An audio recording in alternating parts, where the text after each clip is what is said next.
It's me, Melay Negdeg. Welcome to my mini vlog part 2. Hello mga kasisi, friends, family, followers. Kamusta kayo? Namiss ko kayo guys. Long time no post ako, no baka sa inyo nakalimutan na ako ng iba. At salamat sa ibang hindi nakalimot. Miss you all. Hindi kasi nakapagpahiwatig na mawala ko ng 1 week. Kala ko kasi guys may signal doon kahit papano wala pala. So sobrang excited, ayan napapala. Paano ba naman kasi ang tagal na din mula nung nakapunta kami dito. Isa pa lang anak ko noon at 1 years old pa lang siya noon. Napadpad kami dito. Na ngayon ay dalaga na at 16 years old na rin siya ngayon. Kaya 16 years na rin ang nakalipas bago kami nakabalik dito. Kaya salamat talaga sa kapatid ko at isinama kami sa pagbakasyon nilang dalawa. Lalo na kay Orihara. Arigato, gozaimasu. Thank you always sa libre sa pamasahe, sa food, sa lahat-lahat. God bless sa'yo Orihara. Thank you talaga. At ayun na nga guys, sa unang araw namin dito sa Burias Island, nagbanding agad kami at nagpunta nga kami dito sa isa sa mga magagandang resort. At talaga namang ang ganda dito guys, ang linaw ng dagat, napakapayapa at sobrang puti talaga at pino ng buhangin, walang kabato-bato. Kaya ang sarap talaga maligo at magbaba dito guys. Enjoy na enjoy talaga mga bagets. Ganto kasi talaga dapat na maganda sa mga bata pag naliligo ng dagat. Yun bang payapa lang ang dagat at hindi galit na galit sa paghampas ng alon. Yung hindi matatakot ang mga bata. Katulad ng bunso ko, dati kasi nung nag-outing kami sa May Impanta, malakas ang alon doon. First time din niya nun. Natakot agad siya sa alon, ayaw na tuloy maligo ng bunso ko. Kaya expect nga namin baka hindi na nga maligo ulit ng dagat guys at baka nagkaroon nga ng phobia. At ayun na nga, naligo naman siya guys dahil siguro payapa at malinaw ang dagat. Tuwang-tuwa pa nga guys at hindi na nga paawat din. Ang sarap naman kasi talaga maligo dito guys. Kita nyo ako natutong na sobrang sa babad. Kasi nga guys, ang sarap maligo, hindi ka magsasawa talaga. Napakakalmado kasi ng dagat guys, ang sarap talaga magbabad. Bibihira kasi makaligo ng dagat na ganito kalinaw at kalmado. Kaya sinulit ko talaga kahit masunog uli ako.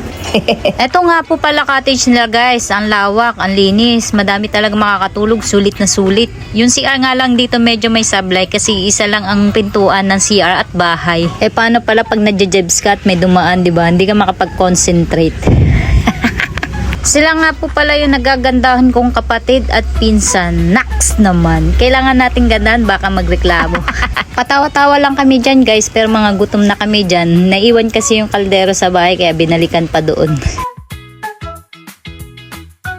Ay ito pala guys may nakita akong kakaibang bunga pero hindi daw siya nakakain Kakatuwa lang parang pinya na nakasabit ang bunga. Kakatuwa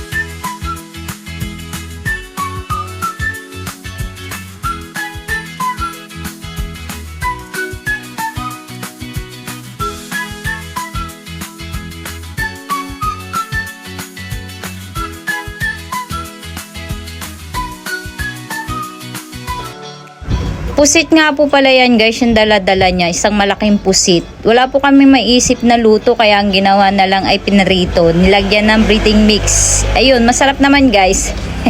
Ang totoo talaga niyan guys, wala talaga mga ingredients. Ang lalayo ng mga tindahan. Kaya yan na lang ginawa namin, pinarito na lang namin. Sila nga po pala ang mga nagluluto ng lechon kasama ng aking partner. Mga ang kanin pa po namin yan at nilalantakan na nga po nila dyan yung mga niluto nilang ibang part ng baboy tulad ng isaw, like ganon.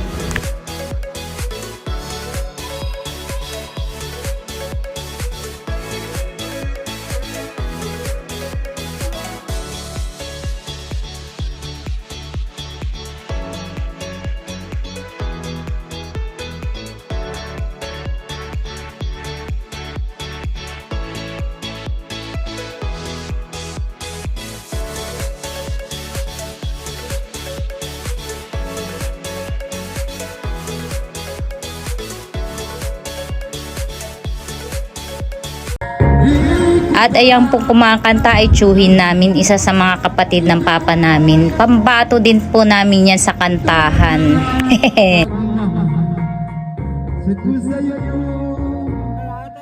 At kung ito ay siyang At ito nga yung tatay namin na hubog na, maagang nadaya guys. Sinasayawan na yung apo niya.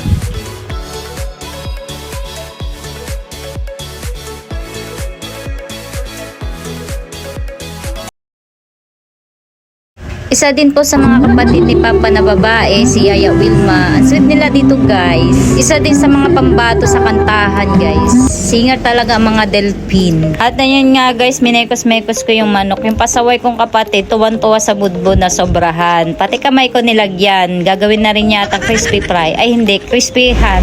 At ayun na nga guys, gabi na nga naluto yung lechon. Kaya nilantakan na po namin. Kain po tayo.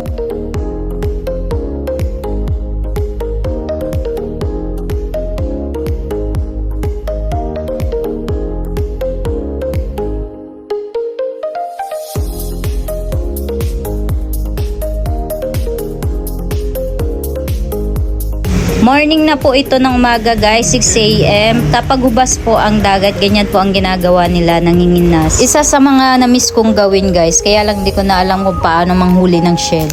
Ang tawag nila dito guys ay panginginhas. Basta yun ang alam ko ang tawag nila dito. O siya guys, manood na lang kayo guys. Kapoy na si voice over, oy. Wala nang maisip na salita. Enjoy watching!